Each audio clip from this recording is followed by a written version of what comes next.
৩০ বছর, চারজন মহান নেতা, একটি আদর্শ শাসন ব্যবস্থা। আজ আমরা জানব খিলাফতে রাশেদার সেই সুবর্ণ যুগের কথা, যেখানে ন্যায় বিচার, দায়িত্ববোধ আর মানুষের কল্যাণ ছিল শাসনের মূল ভিত্তি। চলুন আজকে আমরা ফিরে যাই ইসলামের প্রথম ৩০ বছর রাষ্ট্র পরিচালনার সেই ইতিহাসে। খিলাফতে রাশেদা মানে ন্যায়পরায়ণ খিলাফত। এটা ইসলামের প্রথম ৪ খলিফা হজরত আবু বকর রাদিয়াল্লাহু তাআলা আনহু, হজরত উমর ইবনুল খাত্তাব রাদিয়াল্লাহু তাআলা আনহু, উসমান ইবনে আফফান রাদিয়াল্লাহু তাআলা আনহু, আলী ইবনে আবি তালিব রাদিয়াল্লাহু তাআলা আনহু, তাদের শাসনামলকে বোঝায়। এই সময়কাল ছিল ৬৩২ খ্রিস্টাব্দ থেকে ৬৬১ খ্রিস্টাব্দ পর্যন্ত, অর্থাৎ মাত্র ৩০ বছর। কিন্তু এই ৩০ বছরে গড়ে ওঠে এক অনন্য শাসন ব্যবস্থা, যা আজও অনুকরণীয়। খিলাফতে রাশেদার নেতৃত্বে রাষ্ট্র চালিত হতো মূলত ৩টি মূলনীতিতে। প্রথমত শূরা বা পরামর্শ। খলিফারা একা একা কোনো সিদ্ধান্ত নিতেন না। যোগ্য সাহাবীদের নিয়ে গঠিত পরামর্শ সভা ছিল সিদ্ধান্ত গ্রহণের মূল মাধ্যম।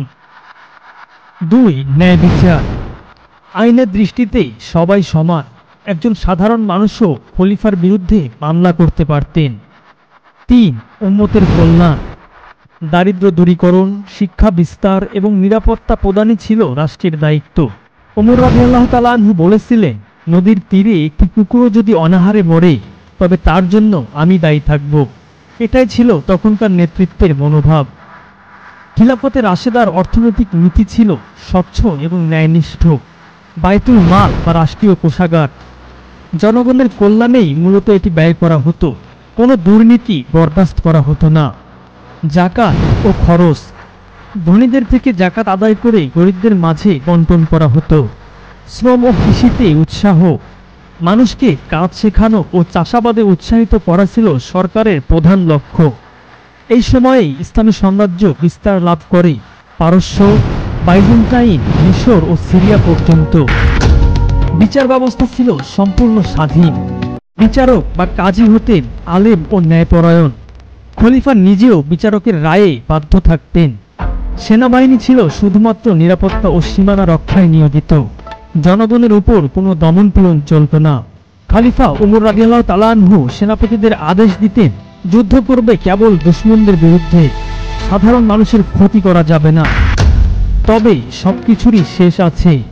উসমান রাদিয়াল্লাহু তাআলা আনহু এর শহীদ হওয়া এবং পরবর্তীতে আলী রাদিয়াল্লাহু তাআলা আনহু এর সময়কার ফিতনা খিলাফতকে দুর্বল করে দেয়।